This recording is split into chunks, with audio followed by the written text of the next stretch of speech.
നമസ്കാരം. ഇത് മാരുതി സുസുക്കിയുടെ സെലേറിയോ ആണ്. 2014 നിരത്തിൽ കഴിഞ്ഞിട്ട് 2021 രണ്ടാം ജനറേഷനായിട്ട് വന്ന ഈ ഒരു സെലേറിയോ നമ്മുടെ ചാനലിൽ ഞാൻ കൊണ്ടുവന്നിട്ടുണ്ട്. അതായത് നമ്മൾ വണ്ടി വീഡിയോ ചെയ്തിട്ടുണ്ട്, കാര്യങ്ങളൊക്കെ പറഞ്ഞിട്ട് പുതിയതായിട്ട് ആ വണ്ടി വന്നപ്പോൾ ഡ്യുവൽ വീട്ടിട്ട് വന്നപ്പോൾ ആ ഒരു വണ്ടിയുടെ പ്രത്യേകത തന്നെ പറഞ്ഞ വീഡിയോ നമ്മൾ ചെയ്യുന്നുണ്ട്. പിന്നെ എന്താണ് ഈ വീഡിയോയുടെ പ്രത്യേകത എന്നല്ലേ, അതായത് ഒരു വണ്ടി വാങ്ങുന്ന ആളെന്ന് പറയുന്നത് ഒരു ഇനീഷ്യൽ ഇംപ്രഷൻ നോക്കിയിട്ട് വണ്ടി വാങ്ങുന്നതിനപ്പുറം ഒരു വണ്ടിയുടെ കുറച്ച് കാര്യങ്ങൾ കൂടുതലായിട്ട് അറിഞ്ഞ് വാങ്ങുമ്പോൾ കിട്ടുന്നൊരു ഗുണമുണ്ടല്ലോ, ആ ഗുണത്തെയാണ് നമ്മൾ ലോങ് ടൈം ഓണർഷിപ്പ് റിവ്യൂവിൽ കൊണ്ടുവരാറുള്ളത്. ഇത് ലോങ് ടൈം ഓണർഷിപ്പ് റിവ്യൂ അല്ല, പകരം ലോങ് ടൈം യൂസ് റിവ്യൂ ആണ്. ഇത് മാരുതി സുസുക്കിയുടെ തന്നെ വണ്ടിയാണ്. ഞാൻ കുറച്ച് കാലമായിട്ട് എൻ്റെ കാറ് പോലെ യൂസ് ചെയ്യാണ്. കുറച്ച് ദിവസം ഞാൻ ഓടിച്ചു, കുറച്ചധികം ദിവസം ഓടിച്ചു, കുറേ കിലോമീറ്റർ ഓടിച്ചു, കുറേ തവണ പെട്രോൾ അടിച്ചു. അപ്പോൾ ഒരുപാട് കാര്യങ്ങൾ ഈ വണ്ടിയുടെ കാര്യങ്ങൾ എനിക്ക് പേഴ്സണലായിട്ട് മനസ്സിലായെന്നുള്ളതാണ്. അതുകൊണ്ടൊക്കെ തന്നെയാണ് ലോങ് ടൈം റിവ്യൂ എപ്പോഴും വേണമെന്നുള്ളത് നമ്മൾ പറയുന്നത്. ലോങ് ടൈം റിവ്യൂ എന്ന് പറയുമ്പോൾ ഒരു ഫസ്റ്റ് ഇംപ്രഷൻ വീഡിയോ കണ്ട് അല്ലെങ്കിൽ ഒരു ഫസ്റ്റ് ഇംപ്രഷൻ കാര്യങ്ങൾ അറിഞ്ഞിട്ട് വണ്ടി വാങ്ങുക എന്ന് പറയുമ്പോൾ എളുപ്പമല്ല. വാങ്ങാൻ എളുപ്പമായിരിക്കും, പക്ഷേ ആ ഒരു കാര്യങ്ങൾ അറിയാൻ പറ്റില്ലല്ലോ. അപ്പോൾ എന്തായാലും വണ്ടിപ്രാന്തൻ്റെ പുതിയ വീഡിയോയിലേക്ക് എല്ലാവർക്കും സ്വാഗതം. നമുക്ക് സെലേറിയോയുടെ ഒരു ലോങ് ടൈം റിവ്യൂ അപ്ഡേറ്റ് തരാം. ലോങ് ടൈം റിവ്യൂ അപ്ഡേറ്റ് എന്ന് പറയുമ്പോൾ വണ്ടി ഓടിച്ചിട്ട് വണ്ടി യൂസ് ചെയ്തിട്ട് ആ ഒരു പരിചയത്തിൻ്റെ കാര്യങ്ങളൊക്കെ തന്നെ പറയാം. സ്വാഗതം.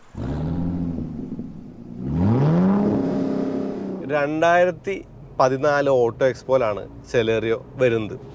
അവിടെ നിന്ന് അങ്ങോട്ട് ഒരു വൺ ഹിറ്റ് എന്ന നിലയ്ക്കൊക്കെ ആയൊരു വണ്ടിയായിരുന്നു സെലേറിയോ. AMT വന്നു, ഡീസൽ മോഡുണ്ടായിരുന്നു, ഡീസൽ മോഡ് പിന്നെ ഇല്ലാണ്ടായി. അതുമാത്രമല്ല, ടിയാഗോയും സാൻഡ്രോയും പോലുള്ള വണ്ടികളുമായിട്ട് കോമ്പീറ്റ് ചെയ്യാൻ വന്ന വണ്ടി സ്വന്തം ആ ഒരു ഫാക്ടറിയിൽ നിന്ന് വന്നിട്ടുള്ള എക്സ്പ്രസോയും വാഗണാറിനെയും ഒക്കെ കോമ്പീറ്റ് ചെയ്തു എന്നുള്ളതാണ്.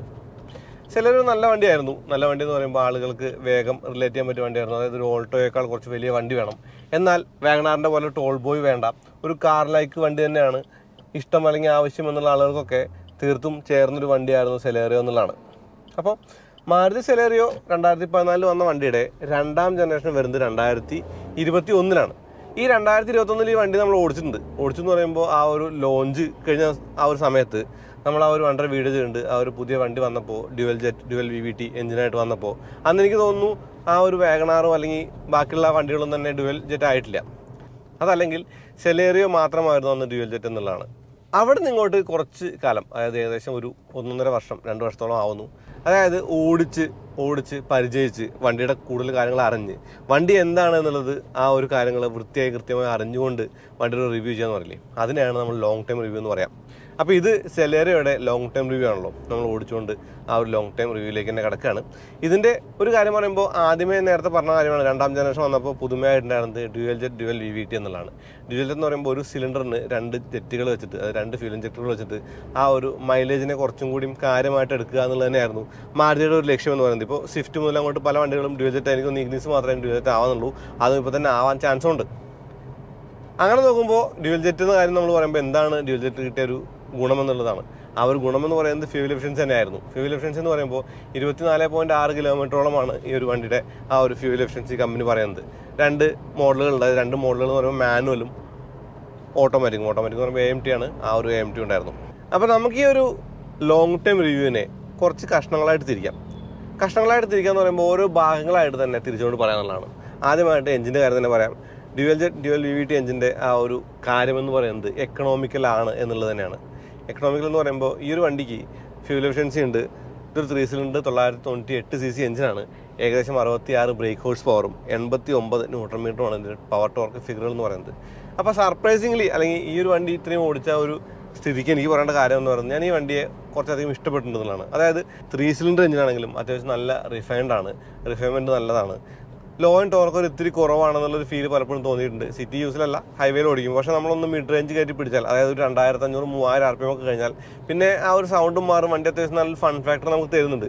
ഇപ്പോഴത്തെ കണ്ടീഷനിൽ ഇന്ത്യയിലെ ഹൈവേകളിൽ, അതായത് കേരളത്തിലെ ഹൈവേകളിലെങ്കിലും നമുക്ക് സുഖകരമായിട്ട് ആ ഒരു ലീഗൽ സ്പീഡിലെത്തി ഓടിച്ചു പോകുക എന്നുള്ളതും ഒന്ന് കാല് കൊടുത്ത് ഓവർടേക്ക് ചെയ്യാനും വലിയ ബുദ്ധിമുട്ടില്ലാന്നുള്ളതൊക്കെ ഈ ഒരു എഞ്ചിൻ്റെ ആ ഒരു സ്വഭാവ സവിശേഷതകളായിട്ട് പറയാം.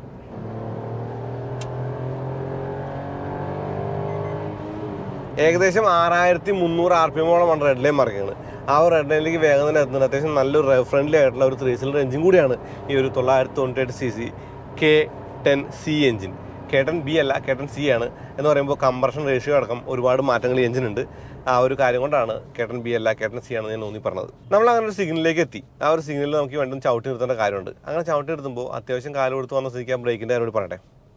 അത്യാവശ്യം നല്ല ബ്രേക്കാണ് സെലേറിയോയ്ക്ക്. ബ്രേക്ക് എന്ന് പറയുമ്പോൾ ആ ഒരു നല്ല കോൺഫിഡൻസ് തരുന്ന, പെഡലിൽ വലിയ ഒരു പ്ലേ ഒന്നുമില്ല. അതായത് ആ ഒരു ബൈറ്റിംഗ് പോയിന്റ് എന്ന് പറയുന്നത് തീർത്തും അടുത്ത് തന്നെയാണെന്നുള്ളത് ഒരു നല്ല കാര്യമായിട്ട് തോന്നി. അതായത് വണ്ടി ഓടിക്കുമ്പോഴേ നമുക്ക് തീർത്തും കോൺഫിഡൻസ് എന്നൊരു ബ്രേക്കാണെന്നുള്ളത് ലളിതമായിട്ട് പറയാം.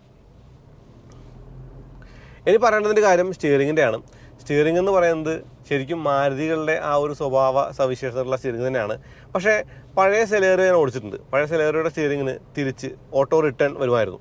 ഈ ഒരു വണ്ടിക്ക് ആ ഒരു ഓട്ടോ റിട്ടേൺ വരുന്നില്ല എന്നുള്ളത് ഒരു കുറവായിട്ട് പറയാമെന്നുള്ളതാണ് വേണമെങ്കിൽ. പക്ഷേ പുതിയ വണ്ടികളിൽ ഇപ്പോൾ നമ്മൾ ഗ്രാൻഡ് വിറ്റാര ഓടിച്ചു അല്ലെങ്കിൽ ബ്രസയൊക്കെ ഓടിച്ചു, എനിക്ക് തോന്നുന്നു ആ ഒരു മോട്ടർ തിരിച്ച് കറക്കി സെൽഫ് സെൻറ്ററിങ് ആക്കുന്നുണ്ട് എന്നുള്ളത് ഒരു കാര്യമായിട്ട് പറയാം. പക്ഷേ അത് സെലേറിയോ നമ്മൾ കണ്ടിട്ടില്ല. സെലേറിയോയിൽ നമ്മൾ തിരിക്കേണ്ടതുണ്ട്. അപ്പോൾ ഒരു ന്യൂബി ഡ്രൈവർക്ക്, ഒരു പുതിയ വണ്ടി ഓടിക്കുന്ന ആൾക്ക് ചിലപ്പോഴെങ്കിലും അത് ഇത്തിരി അലോസരമായേക്കുമെന്ന് തോന്നുന്നു. പക്ഷേ നല്ല കാര്യമാണ്, ടിൽറ്റുള്ള സ്റ്റിയറിംഗ് ആണ്, ടിൽറ്റ് ഫംഗ്ഷനുള്ള സ്റ്റിയറിംഗ് ആണ്. നമുക്ക് സ്റ്റിയറിങ്ങിൻ്റെ ആ ഒരു സംഗതി അഡ്ജസ്റ്റ് ചെയ്യാം. കൂടാതെ ഹൈറ്റ് അഡ്ജസ്റ്റ്മെൻറ്റ് സീറ്റും ഉണ്ടല്ലോ. അങ്ങനെ പറയുമ്പോൾ വിലയെക്കുറിച്ച് പറയണം. വിലയെക്കുറിച്ച് പറയാമെന്ന് പറയുമ്പോൾ ഈ ഒരു കാര്യങ്ങൾ നമ്മൾ പറഞ്ഞു, ടിൽറ്റ് ചെയ്യാവുന്ന സ്റ്റിയറിംഗ്, ഹൈറ്റ് അഡ്ജസ്റ്റ്മെൻറ്റ് സീറ്റ്. അപ്പോൾ വിലയുടെ കാര്യം പറയാതിരിക്കാൻ പറ്റില്ല. LXI എന്ന് ആ ഒരു വേരിയൻറ്റ് തുടങ്ങിയിട്ട് ZXI പ്ലസ് വരെ കുറേ അധികം വേരിയൻറ്റുകൾ വണ്ടിക്കുണ്ട്. അപ്പോൾ ഞാൻ പറയുന്ന കാര്യം എന്ന് പറയുന്നത് എക്സ്ഷോറൂം പ്രൈസാണ്. എക്സ്ഷോറൂം പ്രൈസ് എന്ന് പറയുമ്പോൾ 5,25,500 രൂപ LXI പ്രൈസ് തുടങ്ങുന്നു. അത് അവസാനിക്കുന്നത് 7 ലക്ഷത്തിലാണ്. 7 ലക്ഷം എന്ന് പറയുമ്പോൾ ZXI പ്ലസിൻ്റെ എക്സ്ഷോറൂം പ്രൈസാണ്. അപ്പോൾ എനിക്ക് തോന്നുന്നു ഏകദേശം 8 ലക്ഷം രൂപയ്ക്ക് അടുത്ത് ഓൺ റോഡ് പ്രൈസ് വരുന്ന ഒരു വണ്ടിയാണ് ഈ സെലേറിയോ. അപ്പോൾ സെലേറിയോയുടെ വില വാല്യൂ ഫോർ മണി ആണോ എന്ന് ചോദിക്കുന്ന ആളുകളുണ്ടാവും. വാല്യൂ ഫോർ മണി ആണോ എന്ന് ചോദിച്ചാൽ ആണെന്ന് തന്നെ പറയേണ്ടി വരും. കാരണം ഈ വക വണ്ടികൾക്ക് തന്നെ അത്യാവശ്യം വിലയുണ്ട്. ഇപ്പോൾ ടിയാഗോ എടുത്താലും അല്ലെങ്കിൽ ഞങ്ങളുടെ വണ്ടികൾ എടുത്താലും അത്യാവശ്യം ഈ ഒരു കോസ്റ്റിലേക്ക് എത്തും എന്നുള്ളത് തന്നെയാണ്. പിന്നെ ഒരു ഗുണമായിട്ട് പറയേണ്ടത് കാര്യം ഈ ഫ്യൂൽ എഫിഷ്യൻസി എന്ന് ഞാൻ പറഞ്ഞു. ആ ഒരു ഫ്യൂൽ എഫിഷ്യൻസിൽ കൂടെ ആഡ് ചെയ്യാനുള്ള കാര്യം എന്ന് പറയുന്നത് ഈ ഒരു വണ്ടിക്ക് ഒരു CNG മോഡൽ കൂടി ഉണ്ട് എന്നുള്ളതാണ്, SCNG. അപ്പോൾ ലാഭം നോക്കി വാങ്ങുന്ന ആൾക്കാർക്ക് SCNG മോഡൽ മേടിക്കാം എന്നുള്ളതും ഒരു ഗുണമാണ് എന്നുള്ളത് പറയേണ്ടതുണ്ട്. അപ്പോൾ ഇൻ ഷോർട്ട് ചെറുതായിട്ട് പറഞ്ഞു കഴിഞ്ഞാൽ ഈ ഒരു 998cc എഞ്ചിൻ അത്യാവശ്യം നല്ല റിലയബിളാണ്, അത്യാവശ്യം റേവ് ഫ്രണ്ട്ലി ആണ്, അത്യാവശ്യം ഓടിക്കാനുള്ള ഫണ്ണുണ്ട്. ചെറിയ വണ്ടികളെ, അതായത് കൂടുതൽ സ്പീഡ് എടുക്കാതെ ആ ഒരു ഫൺ എടുക്കുക എന്ന് പറയുന്നത് നല്ല കാര്യമാണ്. എനിക്ക് ആ ഒരു കാര്യം കുറച്ച് ഇഷ്ടമാണ്. എങ്ങനെയുണ്ട് ഈ ഒരു സെലേറിയോയുടെ റൈഡ് ആൻഡ് ഹാൻഡ്ലിംഗ് എന്ന് പറയണം. റൈഡ് ആൻഡ് ഹാൻഡ്ലിംഗ് എന്ന് പറയുമ്പോൾ സസ്പെൻഷനും ആ ഒരു വീൽസുമാണ് പ്രധാനമായിട്ടും പറയേണ്ട കാര്യം. മക്ഫേഷൻ സെറ്റ് തന്നെയാണ് ആ ഒരു ഫ്രണ്ടിലെ സസ്പെൻഷൻ എന്ന് പറയുന്നത്, കൂടാതെ ടോർഷർ ബീം പിന്നിലും. അപ്പോൾ നല്ല സസ്പെൻഷനാണ് ഈ ഒരു വണ്ടിയുടെ കാറ്റഗറിയിൽ. എനിക്ക് തോന്നുന്നു വാഗണാർ ഓടിച്ചുള്ള ആൾക്കാർക്ക് അറിയാം, വാഗണാറിൻ്റെ സസ്പെൻഷൻ നല്ലതാണ്. അതുപോലെ തന്നെയാണ് ഏകദേശം സെലേറിയോയുടെ സസ്പെൻഷൻ എന്ന് പറയുന്നത്. പിന്നെ 15 ഇഞ്ച് വീലുകളാണെന്നുള്ളതുകൊണ്ട് ഒരു ഇത്തിരി ആ ഒരു വോൾ ഹൈറ്റ് കുറവാണെന്നുള്ളതുകൊണ്ട് എനിക്ക് തോന്നുന്നു 14 ഇഞ്ച് വണ്ടികൾ ഓടിക്കുന്ന ആ ഒരു അത്രയും കംഫർട്ടബിൾ ആണെന്ന് വെച്ചാൽ അല്ല എന്ന് പറയാം. സോഫ്റ്റ് സൈഡാണ് സസ്പെൻഷൻ. അതായത് നമുക്ക് വലിയ ഒരു അസൗകര്യങ്ങളോ അവസരങ്ങളൊന്നുമില്ല. കൂടുതൽ സ്പീഡ് ഓടിക്കുമ്പോൾ ബോർഡുകൾ തോന്നുമെന്നുള്ളതാണ് ആ ഒരു സോഫ്റ്റ്വെയർ സൈഡ് സസ്പെൻഷൻ്റെ ഒരു പ്രശ്നം. പക്ഷേ ആ ഒരു പ്രശ്നം നോക്കേണ്ടതില്ല. കാരണം ഇത് പലപ്പോഴും നമ്മൾ അത്ര സ്പീഡിലൊന്നും ഓടിക്കില്ല. നമ്മൾ ഒരു മിനിമൽ സ്പീഡിൽ ഓടിക്കുന്ന ഒരു വണ്ടിയാണ്. ഒരു എക്കണോമിക്കലായിട്ടുള്ള ഒരു ഫാമിലി ഓറിയൻറ്റഡ് കാറാണല്ലോ സെലേറിയോ. അത്യാവശ്യം നല്ല ഹാൻഡ്ലിംഗ് ഉണ്ട് എന്ന് തന്നെ പറയാം. അത്യാവശ്യം നല്ല ഹാൻഡ്ലിംഗ് എന്ന് പറയുമ്പോൾ ഇപ്പോൾ നമുക്ക് ആ ഒരു ലൈൻ ചേഞ്ചിങ്ങോ അല്ലെങ്കിൽ അത്യാവശ്യത്തിന് ഒരു തിരിവെടുക്കുമ്പോഴോ ഒന്നും കാര്യമായിട്ട് പ്രശ്നങ്ങളൊന്നും നമുക്ക് ഫീൽ ചെയ്യില്ല. നല്ല ഒരു സസ്പെൻഷൻ സെറ്റപ്പ് തന്നെയാണ് സെലേറിയോക്കുള്ളത്. ഇനി ഗിയർ ഷിഫ്റ്റ്, ക്ലച്ച്, ഈ രണ്ട് കാര്യങ്ങളും നിത്യോപയോഗത്തിൽ ഏറ്റവും ഇമ്പോർട്ടൻ്റ് ആണ്. ഇപ്പോൾ AMT കൂടുതൽ ആളുകൾ വാങ്ങാൻ കാരണം, എനിക്ക് തോന്നുന്നു AMT ഹിറ്റാവാൻ കാരണം എന്ന് പറയുന്നത് മാനുവൽ ഓടിക്കാനുള്ള ആ ഒരു ബുദ്ധിമുട്ടാണ്. ക്ലച്ച് ഓടണം, അല്ലെങ്കിൽ കുറച്ച് ഹെവി ക്ലച്ചൊക്കെ ആണെങ്കിൽ കാല് വേദനിക്കും, അങ്ങനെയുള്ള പ്രശ്നങ്ങളൊക്കെയാണ്. ചിലരൊക്കെ ഈ രണ്ട് കാര്യങ്ങളുമില്ല. തീർത്തും ലൈറ്റ് ക്ലച്ചാണ്, തീർത്തും ചെറിയ ത്രോയുള്ള ക്ലച്ചാണ്. അതായത് ചുമോൻ ചവിട്ടി ആ ഒരു ചെറിയ ഒരു പ്ലേ ഉള്ളൂ ആ ഒരു ക്ലച്ചിന്. അതുകൊണ്ട് തന്നെ ക്ലച്ച് ചവിട്ടി വണ്ടി ഓടിക്കാനായിട്ട് ഒരു ബുദ്ധിമുട്ടുമില്ല എന്നുള്ളതും. ഷിഫ്റ്റർ, അതായത് ഗിയർ ഷിഫ്റ്റർ നല്ല സ്ലിക്കാണ്, കേബിൾ ഓപ്പറേറ്റർ ഷിഫ്റ്റർ. ആ ഒരു സ്ലിക്ക് ഷിഫ്റ്റർ നല്ല സുഖമാണ് യൂസ് ചെയ്യുന്നുള്ളതും ഒരു നല്ല കാര്യമായിട്ട് തന്നെ പറയേണ്ട ഒരു കാര്യമാണ്. അപ്പോൾ നല്ല ഗിയർ ഷിഫ്റ്റുള്ള നല്ല ക്ലച്ചുള്ള ഒരു വണ്ടി ആയതുകൊണ്ട് AMT വേണോ എന്നുള്ളത് 2 വട്ടം ആലോചിക്കാമെന്നുള്ളതാണ്. ഇപ്പോൾ AMT വേണോ മാനുവൽ വേണോ സെലറിയുടെ കാര്യം ചോദിച്ചാൽ ഞാൻ ഉറപ്പായിട്ടും മാനുവൽ എന്നേ പറയുള്ളൂ. കാരണം AMT കിട്ടുന്ന ബെനിഫിറ്റ് എന്ന് പറയുന്നത് ക്ലച്ച് ഔട്ടുണ്ടെന്നുള്ളത് മാത്രമാണല്ലോ. അങ്ങനെ നോക്കുമ്പോൾ ആ ഒരു ക്ലച്ച് ഔട്ടിൻ്റെ ഗിയർ മാറണം ഒബ്വിയസ്ലി.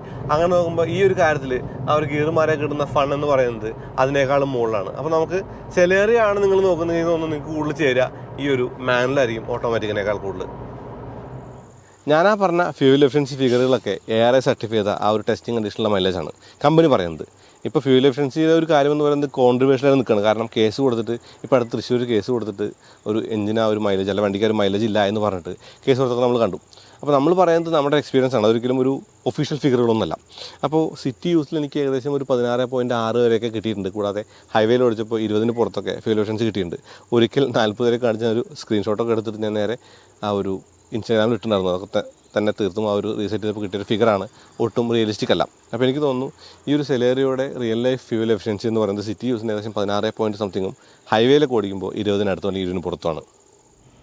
അപ്പോൾ ഇത്രയും കാര്യങ്ങൾ ടെക്നിക്കലാണ് പറഞ്ഞത്. ഇനി രൂപത്തെക്കുറിച്ച് പറയണം. ഇപ്പോൾ ഇത് 2ാം ജനറേഷൻ സെലേറിയോ ആണ്, ഞാൻ ഓൾറെഡി പറഞ്ഞു കഴിഞ്ഞു. 2ാം ജനറേഷൻ സെലേറിയോയ്ക്ക് വന്ന മാറ്റം എന്ന് പറയുന്നത് വണ്ടി ഒന്നുകൂടി ഉരുണ്ടു എന്നുള്ളതാണ്. മുൻവശത്തെ ലൈറ്റ് ആണെങ്കിലും ഹലോജൻ തന്നെയാണ്, പ്രൊജക്ടറൊന്നുമല്ല. ബാക്കിലെ ലൈറ്റുകളാണെങ്കിൽ തന്നെയും ഒരു ഇത്തിരി സ്വിഫ്റ്റിഷ് ആണ്. സ്വിഫ്റ്റിഷ് എന്ന് പറയുമ്പോൾ സ്വിഫ്റ്റിൻ്റെ രൂപത്തോട് സാമ്യമുണ്ട് എന്നുള്ളതാണ്. വലിയൊരു ബോണ്ടേരി കാണാം, കൂടാതെ നല്ല വലിയ ബമ്പറാണ്, ബമ്പറിൽ ഫോഗ് ലാമ്പ് ഉണ്ട്. കൂടാതെ വശങ്ങളിലാണെങ്കിലും വലിയ ഡോറുകളും അത്യാവശ്യം വലിപ്പമുള്ള ഒരു സൈഡ് പ്രൊഫൈലുമാണ് സെലേറിയോയ്ക്ക്. അലോയ് വീലുകളുണ്ട്. അലോയ് വീൽ എന്ന് പറയുമ്പോൾ ഈ ഒരു ZSI മോഡലിന് അലോയ് വീലുണ്ട്, ZSI പ്ലസ് മോഡലിന് അലോയ് വീലുണ്ട്. സ്റ്റീൽ വീൽസ് ആണെങ്കിലും കാണാൻ ഭംഗിയുള്ള വീലുകളാണ്. ഇപ്പോൾ പല വണ്ടികളിലും നമ്മൾ അലോയ് വീലിന് പകരം സ്റ്റീൽ വീൽസിൽ അലോയ് ഡിസൈൻ കൊടുത്ത് കണ്ടു. പക്ഷേ മാരുതി ആ ഒരു വേ ഒന്നും തേടി പോയിട്ടില്ല. മാരുതിയുടെ വീലുകൾ അലോയ് വീൽസ് തന്നെയാണെന്നുള്ളതാണ്. അത്യാവശ്യം ഗ്രാങ്കുലൻസ് കൂടി ഈ ഒരു സെലേറിയോയ്ക്ക് ഉണ്ട് എന്നുള്ളത് പറയേണ്ടതുണ്ട്. പിന്നെ പറയേണ്ട കാര്യം പിൻവശത്താണ്. പിൻവശത്ത് ഈ ഒരു മോഡലിന് റിയർ വൈപ്പർ ഉണ്ട്. റിയർ വൈപ്പർ ഇല്ലെങ്കിൽ സെലേറിയോ കാണാൻ ഒത്തിരി ഭംഗിക്കുറവുണ്ട് കേട്ടോ. ആ ഒരു ഹാച്ച് തുറന്ന് ഉരുണ്ടിരിക്കുന്നു. കൂടാതെ നമ്പർ പ്ലേറ്റ് ബമ്പർ തന്നെയാണ്, ഇരുവശത്തും റിഫ്ലക്ടർ ഉണ്ട്. കൂടാതെ പാർക്കിംഗ് സെൻസർ, അങ്ങനെയുള്ള കാര്യങ്ങളൊക്കെ തന്നെയുള്ളൊരു വണ്ടിയാണ് സെലേറിയോ. അത്യാവശ്യം വലിയൊരു ബൂട്ട് സ്പേസും ഈ ഒരു വണ്ടിക്കുണ്ട്. കൂടാതെ സീറ്റ് നമുക്ക് 60-40 സ്പ്ലിറ്റ് ചെയ്യാം. ബാക്കിലെ ഹെഡ് റെസ്റ്റ് ഫിക്സറാണ്. ഇനി ഈ ഒരു വാഹനത്തിൻ്റെ സവിശേഷതകളെ കുറിച്ച് പറയുകയാണെങ്കിൽ അകത്ത് കയറുമ്പോൾ ഡാഷ്ബോർഡും അല്ലെങ്കിൽ അങ്ങനെയുള്ള കാര്യങ്ങളൊക്കെ തന്നെ 2ാം ജനറേഷൻ മാറിയിട്ട് ഫാബ്രിക് സീറ്റുകളാണ് ഈ ഒരു മോഡലിന്. ഫാബ്രിക് സീറ്റ് എന്ന് പറയുമ്പോൾ ഹൈറ്റ് അഡ്ജസ്റ്റ്മെൻറ്റ് അടക്കം എല്ലാം ഉള്ള ഫാബ്രിക് സീറ്റാണ്. സീറ്റ് ബെൽറ്റിന് ഹൈറ്റ് അഡ്ജസ്റ്റ്മെൻറ്റ് കണ്ടില്ല എന്നുള്ളത് വേണമെങ്കിൽ ഒരു നെഗറ്റീവായിട്ട് പറയാം. അത്യാവശ്യം നല്ല പ്ലഷ് ആയിട്ടുള്ള സീറ്റാണ്, ഇരിക്കാനായിട്ട് നല്ല കംഫർട്ടാണ്. നല്ല ഒരു ബോൾസ്റ്ററിങ്ങും നല്ല സപ്പോർട്ടൊക്കെ ഉള്ള ഒരു സീറ്റിൽ ഇരിക്കുമ്പോൾ അത്യാവശ്യം സുഖമുണ്ട് എന്നുള്ളത് പറയേണ്ടതുണ്ട്. ഡോർ പാഡുകളിലല്ല ആ ഒരു പവർ വിൻഡോ സ്വിച്ചുകൾ, അത് വേണമെങ്കിൽ കുറവായിട്ട് പറയാം. കാരണം ഒരു ഇത്തിരി കോസ്റ്റ് കട്ടിങ് അവിടെ നമുക്ക് ഫീൽ ചെയ്യും. അതിന് കാര്യമെന്ന് പറയുന്നത് ഫ്രണ്ടിലെ ആ ഒരു പവർ വിൻഡോ എന്ന് പറയുന്നത് ഡാഷ്ബോർഡിൽ എക്സ്പ്രസോയിലൊക്കെ കണ്ട പോലെയാണ്. കൂടാതെ പിന്നിലെന്ന് പറയുന്നത് നമ്മുടെ ഹാൻഡ് ബ്രേക്ക് കൺസോളിൻ്റെ ബാക്കിൽ അതൊരു ആഫ്റ്റർ തോട്ടാണെന്നുള്ളത് തോന്നിയേക്കാം. പക്ഷേ അത് യൂസബിൾ ആണ്. കാരണം മുന്നിലും പിന്നിലും യൂസ് ചെയ്യാനായിട്ട് ഒറ്റ സ്വിച്ച് മതി എന്നുള്ളത്. ഇപ്പോൾ ഡ്രൈവർക്ക് ഒരിത്തിരി പിന്നിലേക്ക് നോക്കി അല്ലെങ്കിൽ പിന്നിലേക്ക് കൈയെടുത്തി യൂസ് യൂസ് ചെയ്യണം എന്നുള്ള പ്രശ്നം മാത്രമേ ഉള്ളൂ, വേറെ കുഴപ്പമൊന്നുമില്ല. അത് നമ്മൾ പലപ്പോഴും മറ്റുള്ള വണ്ടികൾ ഓടിക്കുന്ന ആളുകളായതുകൊണ്ട് ഡോറിൽ തപ്പുന്ന ഒരു സംഭവം ഉണ്ടെന്നുള്ളതാണ്. സ്ക്രീൻ, മീഡിയ സ്ക്രീൻ എന്ന് പറയുന്നത് നല്ല മീഡിയ സ്ക്രീനാണ്.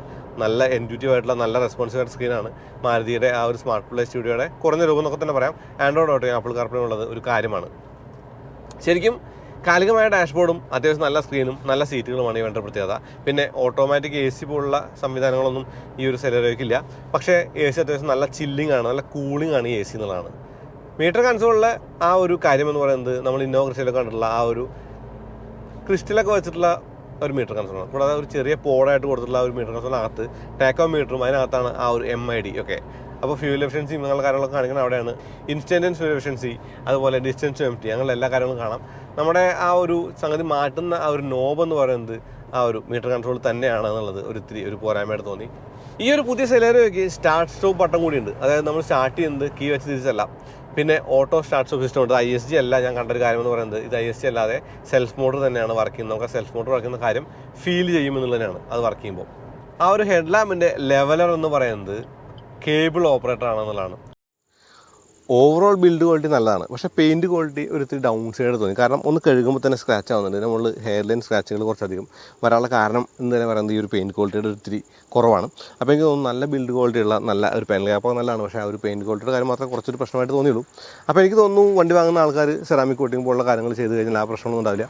ഇതിപ്പോൾ ആ ഒരു യൂസിൻ്റെ ഒരു കാര്യമായിട്ടല്ല ഞാൻ പറയുന്നത്. പക്ഷേ വണ്ടി വാങ്ങുന്ന ആളുകൾ ആ ഒരു പെയിൻറ്റ് ക്വാളിറ്റിയെ കുറിച്ച് കുറച്ച് ബോധറാവാറുണ്ടല്ലോ, അതുകൂടി പറയട്ടെ. നമ്മൾ വണ്ടി കുറച്ച് കാലം യൂസ് ചെയ്തു. എങ്ങനെയുണ്ട് വണ്ടി യൂസ് ചെയ്യാനായിട്ട്, അല്ലെങ്കിൽ ഈ ലോങ് ടൈം യൂസിന് എങ്ങനെയാണ് സെലേറിയോയുടെ ഒരു അവസ്ഥ എന്നുള്ളതാണ്. അതാണല്ലോ ലോങ് ടൈം കൊണ്ട് നമ്മൾ നോക്കുന്നത്.